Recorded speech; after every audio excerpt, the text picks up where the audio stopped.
She's from Boston University. And so you are basically done.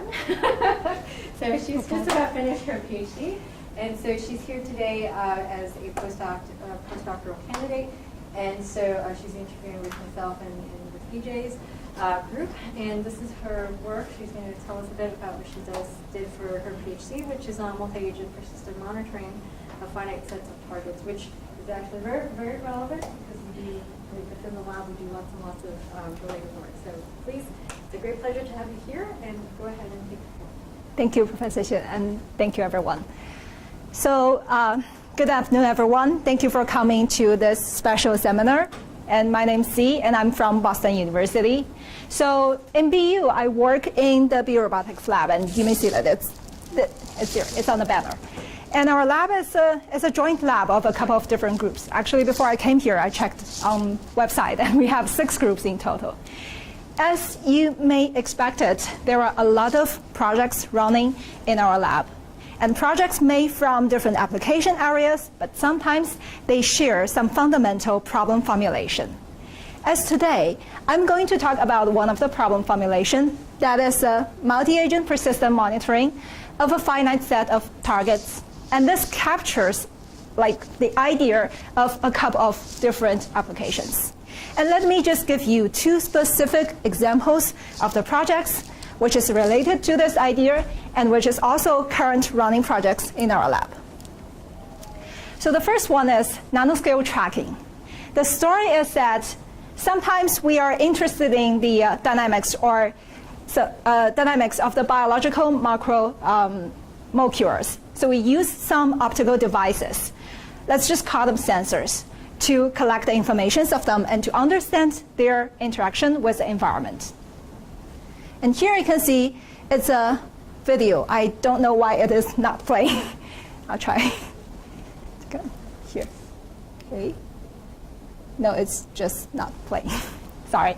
So this is a video clip taken by a high-speed camera in our lab, and if in the background there is a neuron, and there are some fluorescent particles popping up and dimmed off if the video goes on, and we are interested in these particles, so we are using the sensors to actively approach the particles and to collect information from them. And of course, we're interested in far more particles than the number of the sensors, so we just ask the sensors to go around the space and to collect the information from here and there. This one's stuck. Okay, anyway. Okay. So the second story, the second project I'm going to mention is the smart city surveillance. Imagine that you have a team of mobile agents that could be a security patrol, or hey, let's just assume a group of kids trying to maximizing their Halloween candy treats. So either way, they want to spread it out in this area and to maximize their knowledge, their information, or their candy treats. So here is that's a simulation, and that's a demonstration, which is also the video taken in our lab. You can see that there were 4 agents, and it's supposed to be much more buildings, but the people who draw that background got lazy and put some trees there instead. So much for the introductory, and you may sense that these applications, they ranges from nanoscale world to the macro world, and actually there are more applications that is in even larger scale, such as the battlefield surveillance or the ocean environment detection. And you may sense that there is a similarity of all these applications in their fundamental setup. Come on. Okay. So now let's just take a step closer to the abstract of the problem setup. Consider we have a target space, which could be 1-dimensional all the way through 3-dimensional. And we have a finite number of targets that's spread in this space. And we have another finite number, which is a fewer number of agents that is also in the space. They move around, get close to the targets, and work with them. So by working with them, I mean either they collect information from them or they execute some kind of control with the targets such that they could steer the target states as we desired. This problem can be described, summarized in one phrase, such as using agents to monitor targets. And this problem can be decomposed into two layers. That is, for the agents layer, we care about how to effectively dispatch the agents towards the targets, such that the agents could jointly optimizing some cost functions that is given. And upon the agents arrive the targets, we care about how to design a controller such that the agent could steer the target state as desired. The first question can be viewed in a couple of different ways. And for example, we can view that as an optimal control of agents' motion. To do that, we model the target space as a continuous domain, such that there are some peaks on where the target's located. And we optimize the velocity, we control the velocity, the direction of the agent's motion, and such that the agents could jointly minimize or maximize an overall metric of measurements. And when the target space is one-dimensional, we have completely solved this problem and published in one of the CDCs, and also in another journal paper under review. However, when this target space becomes like two-dimensional or three-dimensional, it's a lot more complicated, such that the method that we used for the one-dimensional cannot be trivially extended to higher dimensional space. And the scheme we take is to parameterize the agent's motion trajectories into some pre-selected classes of curves. And then we just play some gradient-based methods, such as infinitesimal perturbation analysis, to optimize the parameters and then to solve the whole problem. So this type of method has some limitations. Well, just imagine that we are solving a problem according to the target layout, right? And the target layout could be actually very crazy, that there is no guarantee the layout will fit the pre-selected class of curves. And that means there is a big chance that we're going to stuck at some local optimality. So we have actually another series of publications, but that is not the focus of our today's story. Today, we are going to focus on another way to view the first question, that is to see it as a scheduling task. And the remainder of this talk will be all based on this method. And recall that we are looking for like a problem that is called persistent monitoring, right? So we are actually looking for a schedule that is for an infinite time horizon. And that is why we want to search a schedule that could be repeat. And we're searching for periodic schedules in that way. These periodic schedules should contain two parts. One part is a sequence of the targets, so that it specifies which agent should go to which target. And the second part is a timeline that is accordingly to the sequence, which specifies when the agent should go to a target and how long the agent stays there, such as we call it the dwell time. Okay, now let's start it with design the sequence.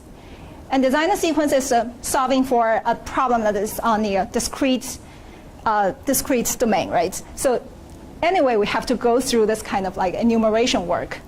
Let's start with it. This enumeration work becomes a little bit tricky when multiple agents happen to pick up the same targets. Why? Because we're searching for periodic schedules. And imagine this, just imagine this agent. When it repeatedly visits this target, every time the target situation would be different. Because the other agent, there is no guarantee it will have a synchronized periodicity. To avoid that, we just simply segment the target space. And that is a huge assumption. And this assumption will later be removed when we flip the story and look the whole problem from the target side. But for now, let's just focus on one of the segments, which contains only one agent and n targets. The sequence we're looking for, the schedule we're looking for would look like this. We started agent with one target. The target has an information state, which is at this time point. And this information state evolves with the time in such kind of a pattern that the information state should grow when there is no agent with it, and it drops when there is some agent is paying a visit on it. However, this information state should never drop below 0, such we just select a very simple model for it, with always constant increase and decrease of the information. The agent dwells at this target delta d amount of time before it switches to the next target. And at the next target, again, there is the information status at another time point, and then the agent, another pre-selected amount of time that agent dwells. The time the agent spends to cover the distance from one target to the next is labeled by delta t here. And let's just request the agent to visit each of the target only once before it finishes one period. And after finishing this n visits, the agent go all the way back to the first listed target and repeat the whole procedure again and again. And now you may think this looks like a traveling salesman's problem, right? You're going to just pick the sequence containing the shortest green part, which is the travel time. But this problem is not a traveling salesman's problem, and I'm going to explain why. So notice that we have this red part, which is the dwell time. How do we find the optimized dwell time according to a pre-selected sequence? The way we approach this problem is to construct a discrete time system, by translating one period of the visit into one step in a new discrete system. And you see that we have all these targets, and we sample the target's information states at the beginning of each period and take them as a state of this step. Now we have the step of the dynamic system. What about the inputs? For the inputs, instead of using the dwell time as the input, we use another thing which is called the switching condition. The switching condition for each of the targets. So the switching condition is written in a time form such that if for any of the targets the switching condition is positive, then the agent should stay at this target after the information state has been steered to 0, and then stays this u amount of time later. And if u is negative, which means that the agent should leave this target with u amount of time before the information state could ever hit 0. And you may notice that now the dwell time is determined by not only the switching condition, but also the information states when the agent arrives at this target, which this information states, we call that the peak state in one period. And you'll see that the peak state could be calculated based on the initial state of this period, and also the sequence of the targets, the order of the targets you're going to visit. That is why it's not a traveling salesman's problem, because every time you swap the order of two agents, of two targets, you're actually changing the whole optimization problem of the switching condition. But now let's just focus on the switching condition, that you have the initial states of every step, which is at the beginning of every period. And after the agent completing one period, the information states will be sampled again and taken as the state for the next step. This transition can be written in this way, which looks a little bit of a mess, but all of them are related to the increasing and decreasing rate and the traveling time and such kind of things. And one good thing is that the system is linear. Okay, now we have a linear system. There are a couple of things of linear systems we may care about. First of all, we were going to wonder that if we feed one set of switching condition to the system, does there ever exist in steady state? And after a little bit mathematical, proof and whatever struggle, we found out that steady state did exist under a condition such that for every target, the information state decreasing rate should be faster than n-1 times of the increasing rate. And this result echoes with the queuing theory. If you have heard that, the queuing theory says that the service time should be faster than the queuing time. This constraint actually gives us more than the steady state of the initial state. It also gives us the steady state of the peak value and the periodic length. As you may recall, that the periodic length is not fixed for one step, and also the average value of one target over one period. What is more, if you keep feeding the constant set of switching condition to the system again and again, you'll find that when the time goes to infinite, everything would converge to their steady state. And the steady state is determined by the switching condition, which means that no matter how you start it, they always falls into the same cycle. Okay, now we know that if you give the system one set of switching condition, it always gives you back the same style of cycle, right? So what kind of cycle you're looking for? What is the best cycle? And what is the optimized switching condition that we should provide to it? Again, we proved that, after a little bit struggling, the three of the parameters we care about, the initial state, the peak state, and the time length, they are all optimized, actually minimized, at u equals to 0. We call that a zero switching policy or a zero policy. That is to say that every time an agent visits one target, it always leaves exactly at the time point that the information state drives to 0. And for the last one, the average value, we now care about the overall average value. That is for the sum of every target, rather than only one target.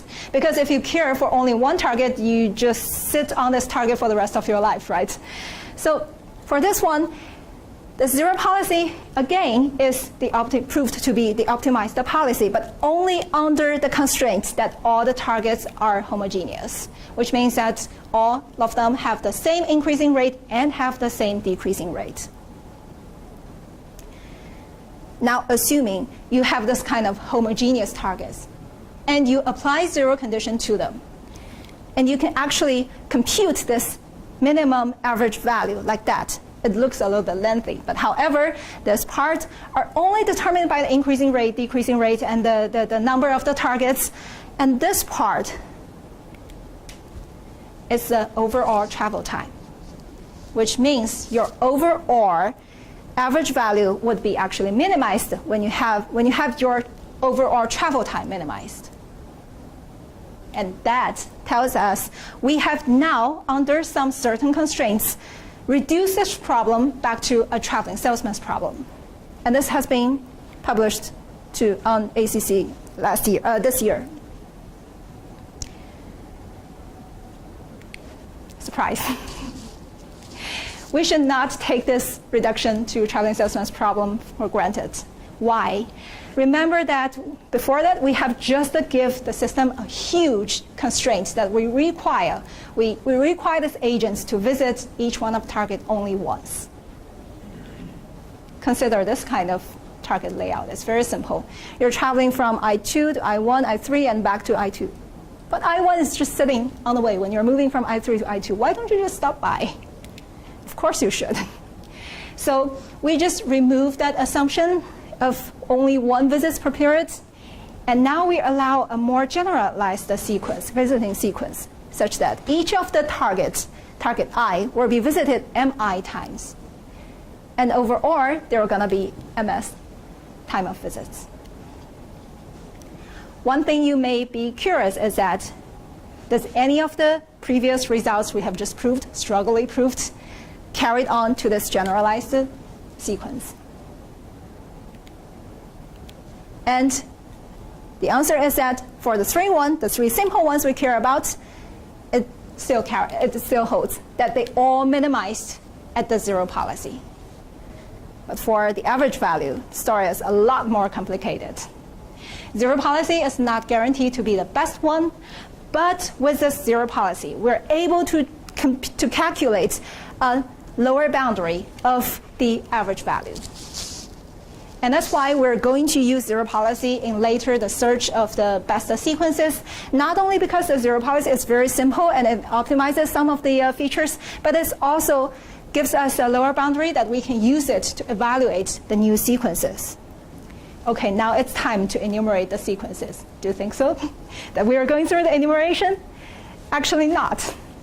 That's because it sounds like we just make a little bit change of the sequences, allowing multiple visits on one target, right? But actually we change the whole nature of the problem. Now it means that in one period, we can have infinite number of visits. And that's in total, you're going to evaluate infinite number of sequences, which is not even possible. What do? We're going to do it through the very silly way. We're going to bound the number of visits, trying to bound the number of visits. But fortunately, we made it. So first, we introduce a way how we do this boundary of the number of visits. We first introduce a concept that is the average edge length. It is the average time in one sequence that your agent spends to switch from one target to the next. And this average edge length should have a lower bound, which is the shortest time it needs to spend to switch from one to the other, which is determined by the two closest targets. And we compare the average edge length.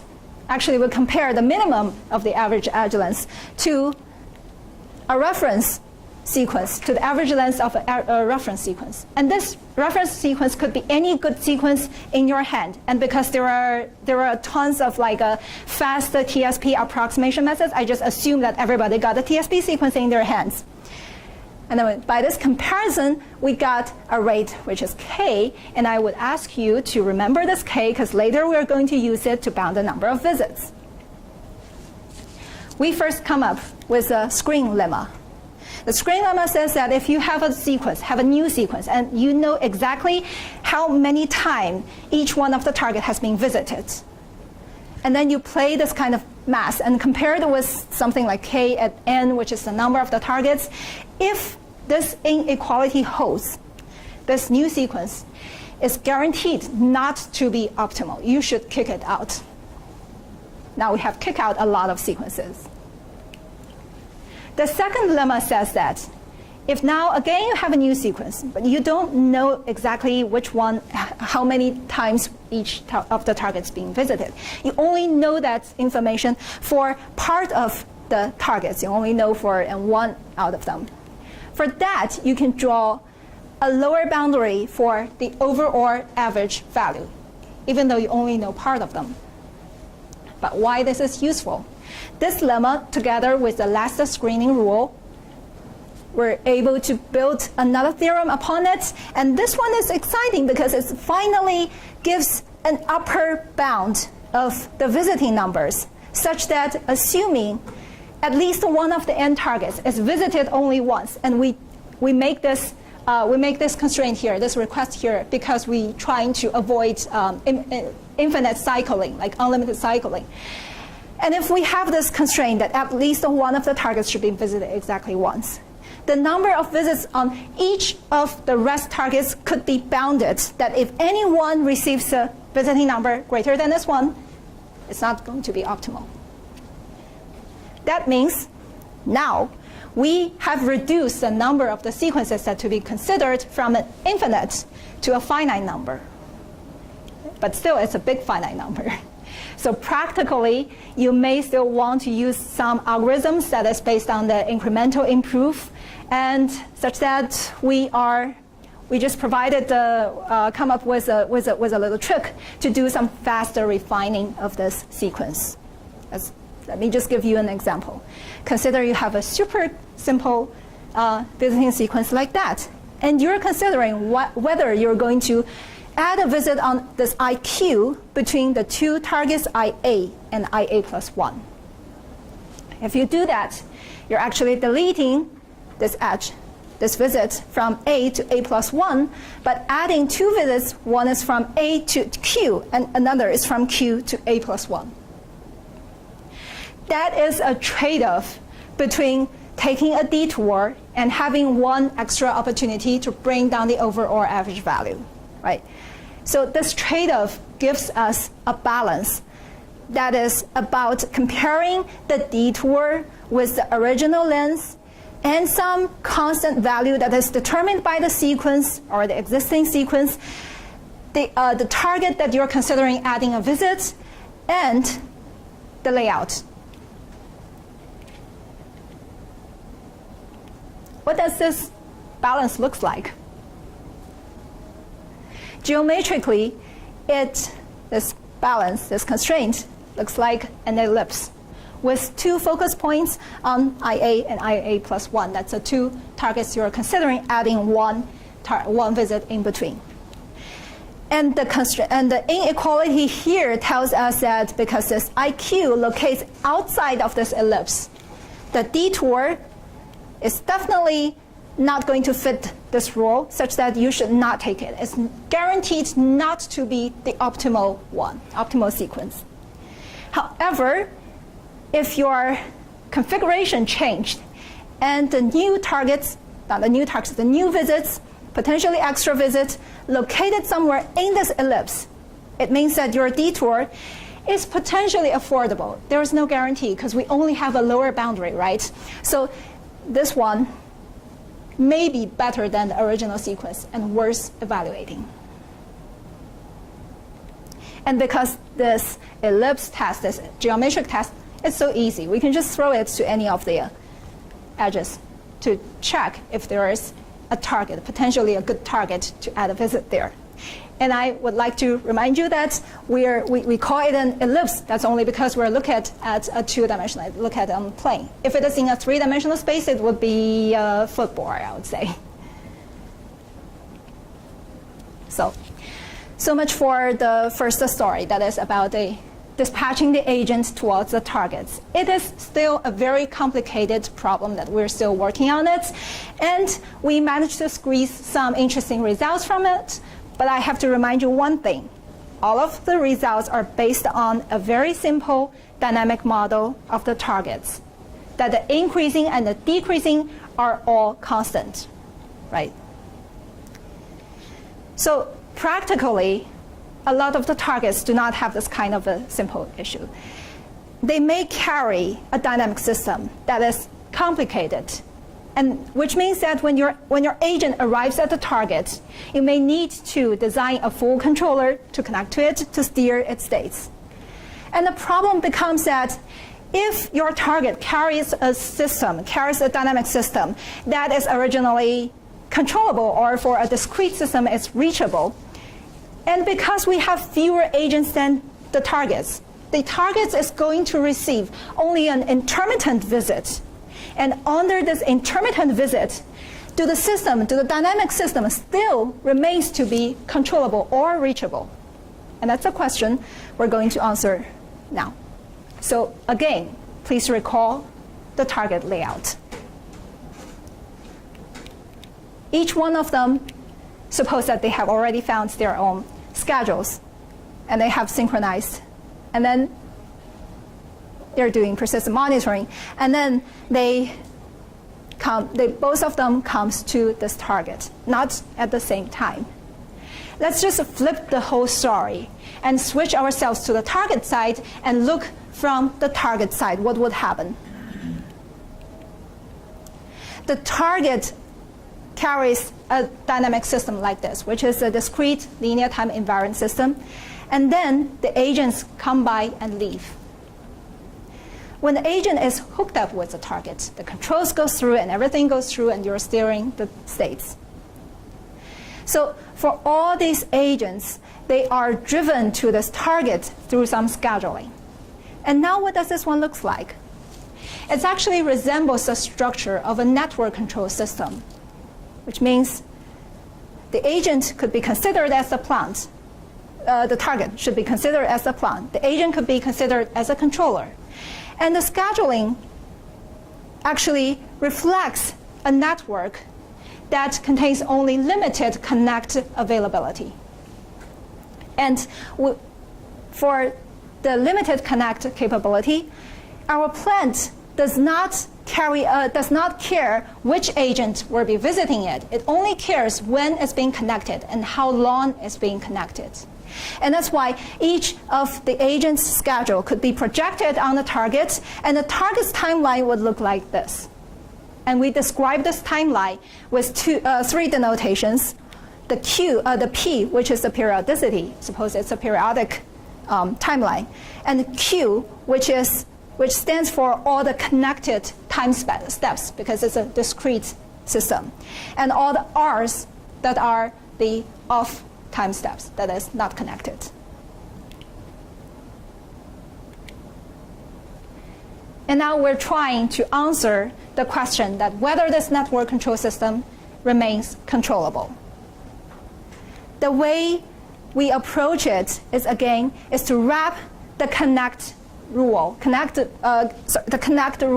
with the plant, and we call them together as an extended plan. This extended plant is shown in this way, that one state captures one whole period. It sounds like what we have done before, right? And then the dynamics of the extended plan could be described as the evolution of the states itself plus the impact of the input, but only the input through the connected steps. What is different is that now this extended plant is time invariant again, no matter it has been connected for a while and disconnected for a while.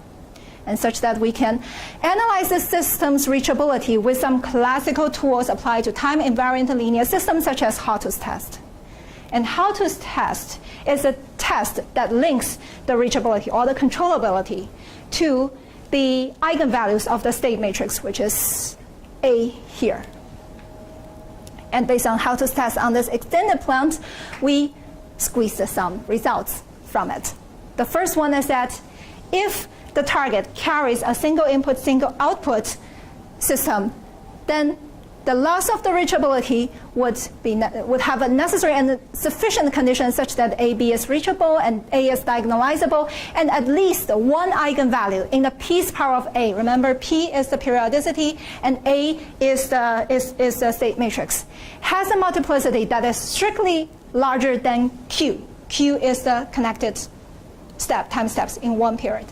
And this one is based on the assumption that there is only one visit, that all the visiting time is connected in one period. If you have several different visiting times in one period, then in a later paper we extended this to that issue, such that this necessary and sufficient condition will be separated into two conditions. One is related to the maximum connected time steps, and the other one is related to the overall connected time steps. And that's the details. I'm not going to go through that.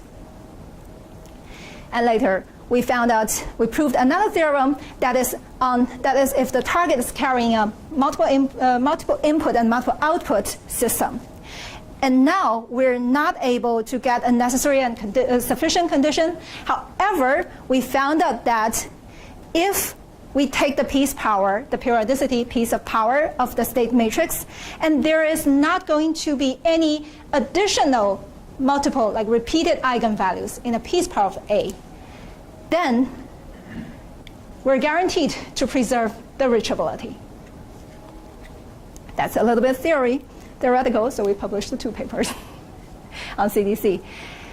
And these answers, these binary answers, like yes or no, we're losing the reachability or not, is based on the assumption that we have infinite input power. However, practically, we may have a system that contains finite, limited input power and maybe disturbance. Now, again, the system.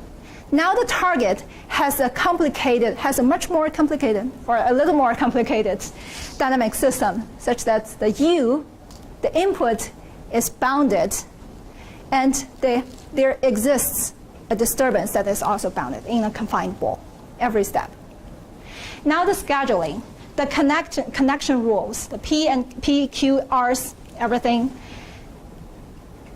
describes a story such that there is a disturbance goes through the whole period. Let's just imagine that the nano-scale tracking projects that we talked about, that our sensor is trying so hard to approach the target that we're trying to drive the arrow arbitrarily low. However, there's always something, some power, some tendency that is pushing me out. And I am able to use some input to drag me back. But this input are first limited, second only goes through with this connecting time. And the whole story becomes a competition between an escaping tendency versus a recovery force or a recovery power. And this comparison, and that asks us to understand how this recovery tendency grows and how this escape tendency grows. Now let's get a little bit geometric. The recovery region would be defined like this. Looks bad. So the recovery region describes a set of states that you're able to bring it back to the origin with limited input power and through limited connecting steps. And this sketch here shows that imagine you have a target fixing in the space. However, it carries some dynamic system that has a two-dimensional states. And that two-dimensional states and with only one input. And that over two steps, the recovery region would be like this, a parallelogram. This recovery region, when you're adding one step to the connecting step to it, it grows into a parallelogram. And we call them parallelogram and parallelogram only because it's a two-dimensional system. If it is a higher dimensional, it should be considered as a polyhedron. How to quantify this recovery region, how to quantify the growth of it, we introduce another concept which is called recovery radii. This radius is the radii of the largest inscribed bore of the recovery region, such that everything that is closer than this direction within this radii could be guaranteed be brought back with Q steps. And you may want to ask, how do you find this recovery radii? It's complicated. I'm going to explain a little bit. Because we have a linear system here, right? And over Q steps, there are going to be a lot of accumulating directions that you're able to exert input on.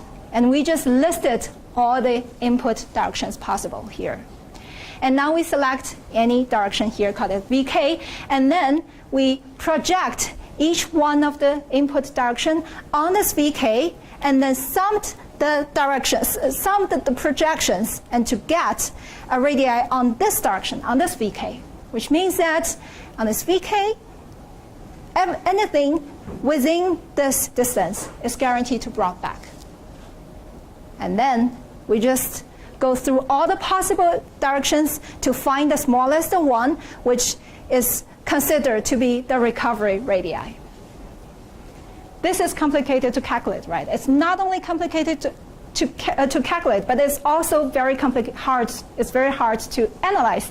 That is because when the Q step is growing, like when you're accumulating the connecting steps, the direction that the recovery radius appears, we call it the critical direction. The critical direction is not the same direction.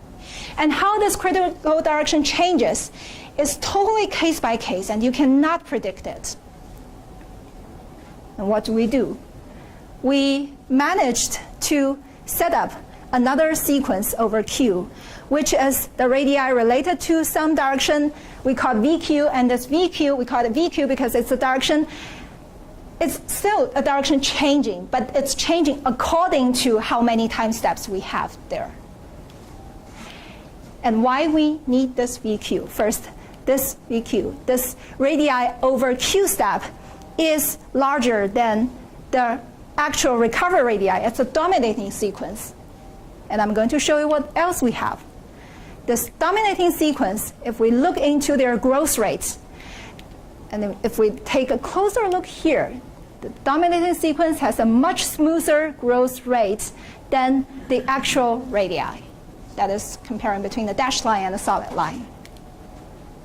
And by that, we're able to analyze, to do analytical calculation over the growth rate of the dominating sequence and prove that the growth rate of the dominating sequence converges to something called lambda, which is the smallest eigenvalue, smallest magnitude of eigenvalue of the state matrix. See, we again connect it to the eigenvalue, and as Q goes to infinite.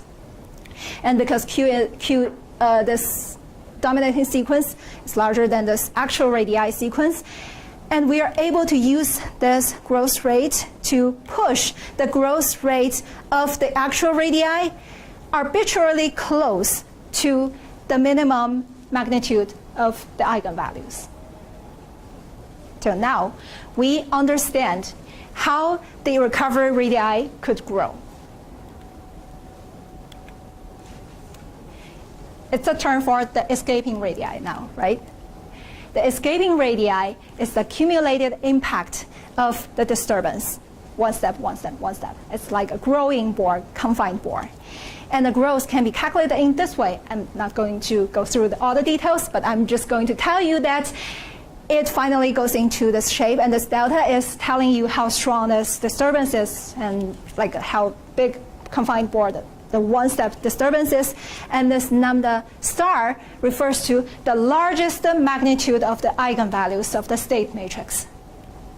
And that is, and assuming that we have the escaping tendency grows with the periodicity, because you know that the disturbance is always there through the whole period, right? And comparing with the recovery radii that grows with the connected steps, we were able to calculate for each given sequence a recovery and escaping ratio. And compare this recovery escaping ratio to 1 you get if it is larger than 1, hey, you're able to bring it back, and if it is smaller than 1, you're screwed. And that's an example showing that if we fix the off steps, the time steps that you are not connected. And when you are increasing the connecting steps, you're also increasing the periodicity. And then the ratio converges to 0 as Q goes to infinite. And that's easy to imagine because the escaping ratio converges to some growth rate related to the largest magnitude of the eigenvalue, but the other one related to the smallest magnitude of eigenvalue.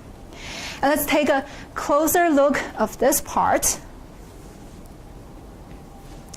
You can see that how it grows and then decrease, and then that's how the actual recovery radii and the escaping radii grows. If we increase the disturbance, or if we are decrease disturbance, you'll see that the shape of the curve stays the same. However, it's just like the boundary is changing, and you will have a different range of possible time steps, which means that only within these time steps you're guaranteed to bring the status back into an invariant set. Otherwise, it just exploded. And this is a method that we can use to evaluate the visiting sequences, and it also tells us something that do not always extending the connecting time steps. It's not necessarily to be good, right? And that's so much for today's story, and I'm going to summarize it. So first today, we talked about how agents monitoring targets from both sides. On the agent sides, we view the problem as an optimal control problem, and then we viewed it as a scheduling task. And we first established an assumption based on the traveling salesman style, that is visiting each one only once, and we use it to generalize the optimal switching condition, and then use the optimized switching condition back to bound the number of visits in a generalized sequence. And on the targets of view, we abstract one period of visiting schedules as something like a PQR connecting rule. And based on that, we showed that for certain periodicities and certain Qs, it is bad.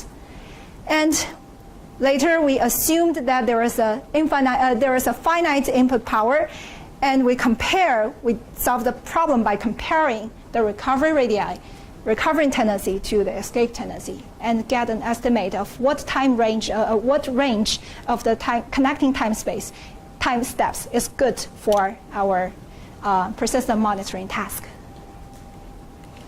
That is so much for today's story, and it's pretty theoretical. I hope you're not get bored or sleepy. Yeah. So thank you so much, and I'm welcome to any questions. You finished perfectly on time, so that now leaves us with some time for questions. So there is a talk immediately at 3 o'clock in this room, which is the draft seminar for this week. So I'm just we probably should end a little bit, so we probably don't want to take all 10 minutes. So, questions?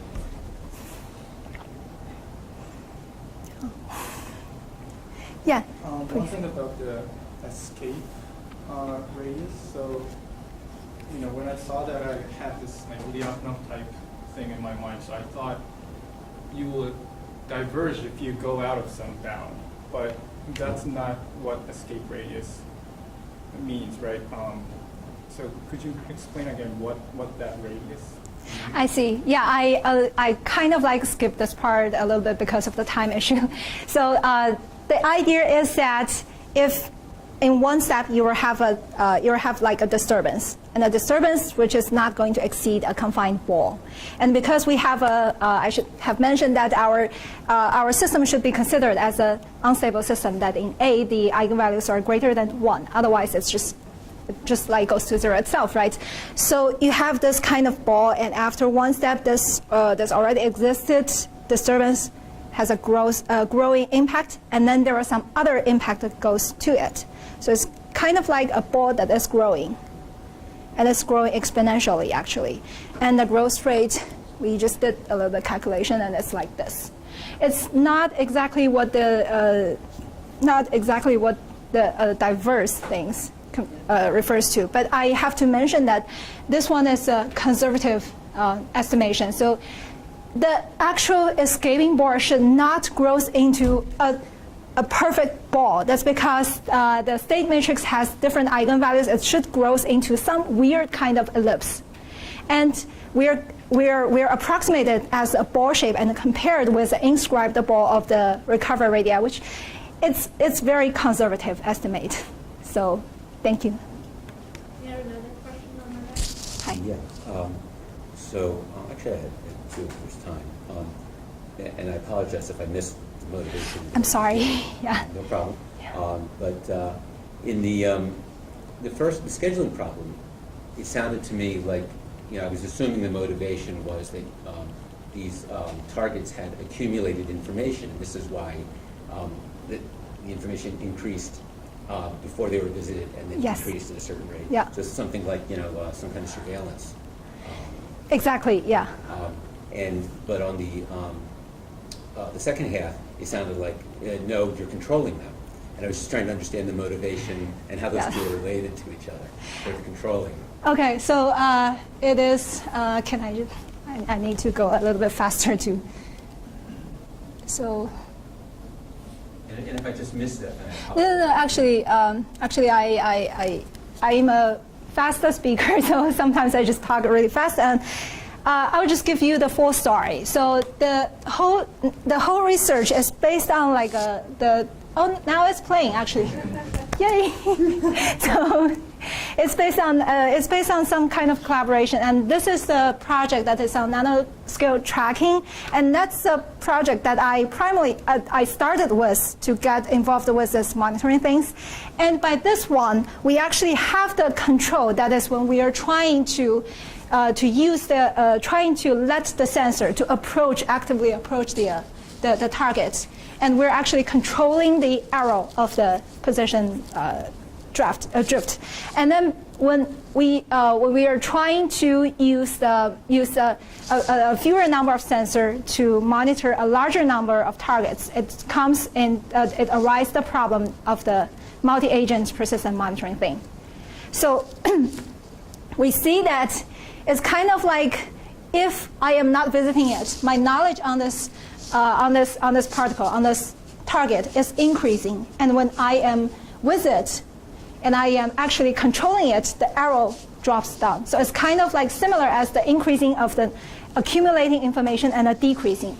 However, based on this controlling, the increasing and decreasing ideally should be exponential, not constant increasing, constant decreasing. But when we are getting to the smart city surveillance, we found that there were some kind of like the similarities in the multi-agent, multi-target layout. However, this smart city definitely has a linear increase and linear decrease. And this is actually the project first led by Professor Sandras. So actually, I was doing my project and I read out some of their papers and I talked to my supervisor saying that, hey, it looks like we have some similarities, and then we talk and then we together generalize the whole problem that is multiple agent, multiple targets, but with different kind of dynamics. And that's why my research is separated. One part is on how to schedule it, and the other part is on when we have scheduled it, how to control it. Hope I have explained that. Thank you. So you had a second? I did it this time. Yeah, we had a couple of them. All right. Yeah, so when you were talking about allowing multiple visits, you said there's an infinite number of possible paths. Yes. But it seemed to me that you would have to repeat some subsequences because you only had a finite number of targets. It's not necessarily to be a repeat of a subsequence. Imagine that I have only 3 of them, and I'm doing 1, 2, 3, 1, and you may think that repeating means that 1, 2, 3, 2, 3, 2, 3, but actually it could be like 1, 2, 3, 1, 2, 3, 2, 1, and 1, 2, 3, 1. It's kind of like a lot of different. You can sort of pull out if you look at short Yes. sequences, you'll see. It can like be pigeonhole yes. principle. You Yes. have a finite number of Yeah. bits or whatever. It can be some kind of like a more repeatedly occurring sequences Right. there. Yeah. And it seemed to me that if you had any like repetitions, that under the cost function that you were using, you could take any 2 instances of a subsequence, and replace them with 1, and guarantee that the cost would be smaller, and that you didn't need to use the average. It was, it wouldn't be dependent on the average. Actually, if it becomes to the optimization of the dwell time, it may not be the chance, because the dwell time is an optimization problem strongly relied on the sequence itself. So that, like for solving most of the graph problem, as you mentioned, it sounds to me like a algorithm that is similar to solving graph-based problems. It is by like swapping the sequence or substituting the sequence. However, in our case, by doing that, it may change the nature of the optimization over the dwell time. Sure, if it's Yes. not linear. Yeah.